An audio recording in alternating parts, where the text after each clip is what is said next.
بسم اللہ الرحمن الرحیم۔ السلام علیکم۔ نئے آنے والے دوستوں سے گزارش ہے کہ ہمارے چینل کو سبسکرائب کریں اور ساتھ والے بیل آئیکن کو بھی دبا دیں تاکہ ہر آنے والی ویڈیو کا نوٹیفیکیشن آپ کو بر وقت مل سکے۔ تو چلے دوستو، آج کی ویڈیو کو شروع کرتے ہیں۔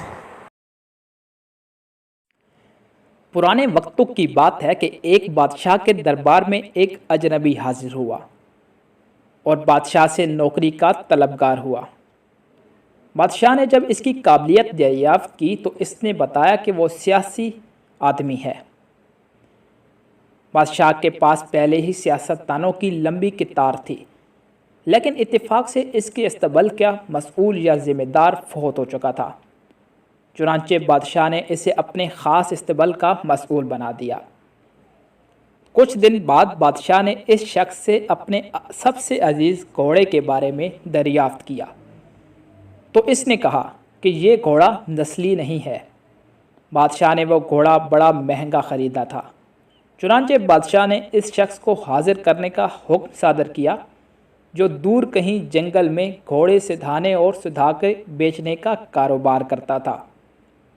جب وہ شخص حاضر ہوا تو بادشاہ نے اس شخص سے دریافت کیا کہ تم نے تو مجھے یہ گھوڑا اصیل اور نسلی کر کے بیچا تھا، لیکن یہ تو نسلی نہیں ہے۔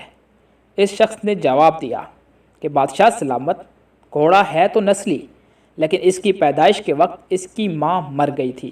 چنانچہ یہ گھوڑا ایک گائے کا دودھ پی کر اور اسی گائے کے زیر سایہ پلا ہے اور بچپن اس نے گائے کے ساتھ ہی گزارا ہے۔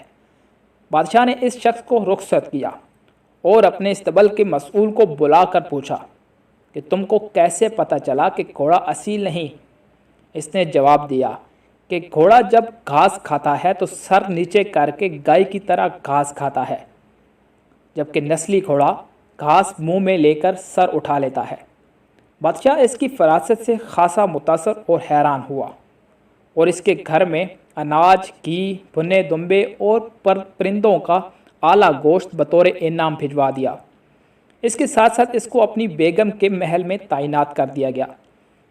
کچھ عرصہ گزرنے کے بعد اس نے اپنے مصاحب سے اپنی بیگم کے بارے میں رائے مانگی تو اس نے جواب دیا کہ اس کی طور اطور تو ملکہ جیسے ہیں، لیکن شہزادی کسی کی بادشاہ کی بیٹی تو نہیں ہے۔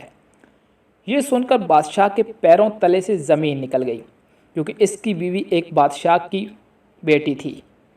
بادشاہ نے اپنے حواس درست کیے اور اپنی ساس کو بلا بھیجا اور معاملہ اس کی گوش گزار کیا۔ بادشاہ کی ساس نے اسے جواب دیا کہ حقیقت یہ ہے کہ تمہارے باپ نے میرے میاں سے ہماری بیٹی کی پیدائش پر ہی اس کا رشتہ مانگ لیا تھا، لیکن ہماری بیٹی 6 ماہ کی عمر میں فوت ہو گئی تھی۔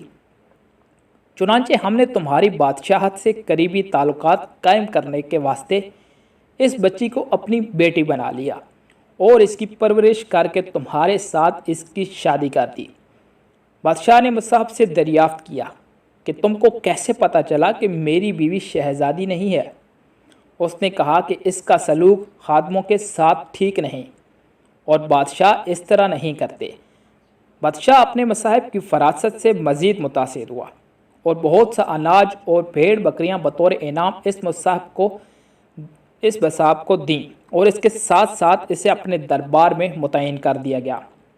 کچھ عرصہ گزرنے کے بعد اس نے اس مصاحب سے اپنے بارے میں دریافت کیا۔ مصاحب نے کہا کہ اگر جان کی امان پاؤں تو عرض کروں۔ بادشاہ نے اس سے جان کی امان کا وعدہ کیا اور اس نے کہا کہ تم ہو تو بادشاہ، لیکن نہ تم بادشاہ کے بچے ہو، نہ تمہارا چال چلن بادشاہوں جیسا ہے۔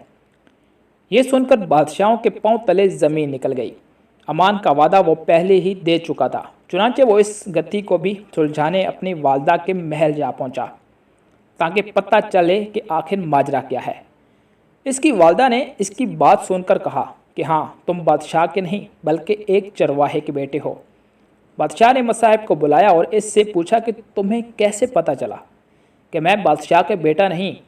مصاحب نے بادشاہ کو جواب دیا کہ بادشاہ سلامت، جب کسی کو انعام و اکرام دیا کرتے ہیں تو ہیرے، موتی اور جوہرات کی شکل میں دیتے ہیں، لیکن تم جب بھی کسی کو انعام و اکرام سے نوازتے ہو تو اناج اور بھیڑ بکریاں اور کھانے پینے کی چیزیں عنایت کرتے ہو۔